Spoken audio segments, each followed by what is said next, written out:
I'm the money. Every penny of it. The Treasury has agreed to stake you in the game. Vesper. I do hope you gave your parents hell for that. Thank you. Your boss must be well connected. I've never seen so much go out the door so quickly. Not quite so stylishly. May I ask you where it is? 10 million was wired to your account in Montenegro, with a contingency for 5 more if I deem it a prudent investment.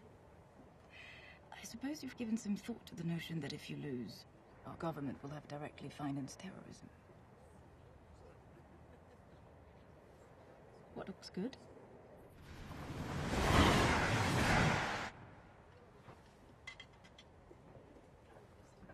So you're telling me it's a matter of probability and odds? I was worried there was some chance involved. Well, any of you assume the player with the best hand wins. So that will be what you call bluffing. You've heard the term. Then you'll also know that in poker you never play your hand. You play the man across from you. And you're good at reading people. Yes, I am. Which is why I've been able to detect an undercurrent of sarcasm in your voice. You'll know short our money is in good hands. You don't think this is a very good plan, do you? So there is a plan. I got the impression we were risking millions of dollars and hundreds of lives on a game of luck. What else can you surmise, Mr. Bond? About you, Miss Lind? Well, your beauty's a problem. You worry you won't be taken seriously. Which one can say of any attractive woman with half a brain? True, but this one overcompensates by wearing slightly masculine clothing, being more aggressive than her female colleagues, which gives her a somewhat prickly demeanor. And ironically enough, makes it less likely for her to be accepted and promoted by her male superiors, who mistake her insecurities for arrogance. Now, I'd have normally gone with only child, but, you see, by the way you ignored the quip about your parents, I'm gonna have to go with orphan.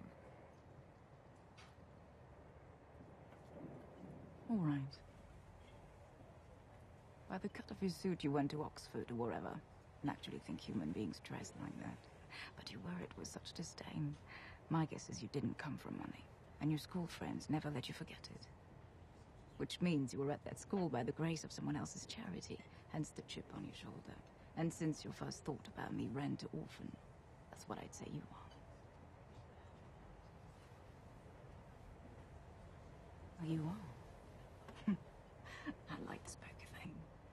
And that makes perfect sense. Since MI6 looks for maladjusted young men, I give little thought to sacrificing others in order to protect Queen and country. You know, former SAS types with easy smiles and expensive watches. Rolex? Amiga. Beautiful. Now, having just met you, I wouldn't go as far as calling you a cold-hearted bastard. No, of course not. But it wouldn't be a stretch to imagine. You think of women as disposable pleasures rather than meaningful pursuits. So as charming as you are, Mr. Bond, I will be keeping my eye on our government's money and off your perfectly formed house. You noticed. Even accountants have imagination. How was your lamb? Skewered. One sympathizes. Good evening, Mr. Bond. Good evening, Miss Lind.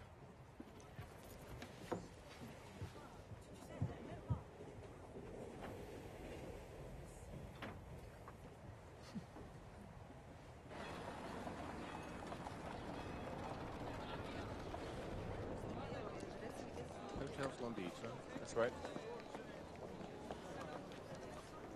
Thank you, sir. Thank you.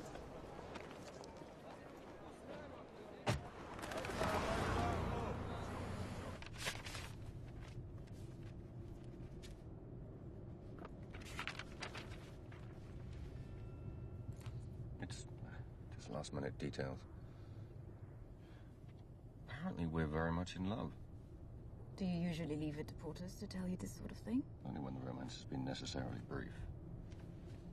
I'm Mr. Arlington Beach, professional gambler, and you're Miss Stephanie Broadchester, heiress. I am not. You're gonna have to trust me on this.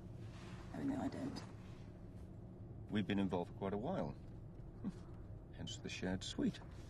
But my family is strict Roman Catholic, so for appearance's sake, it'll be a 2-bedroom suite. I do hate it when religion comes between us.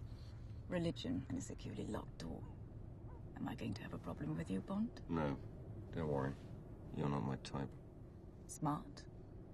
Single.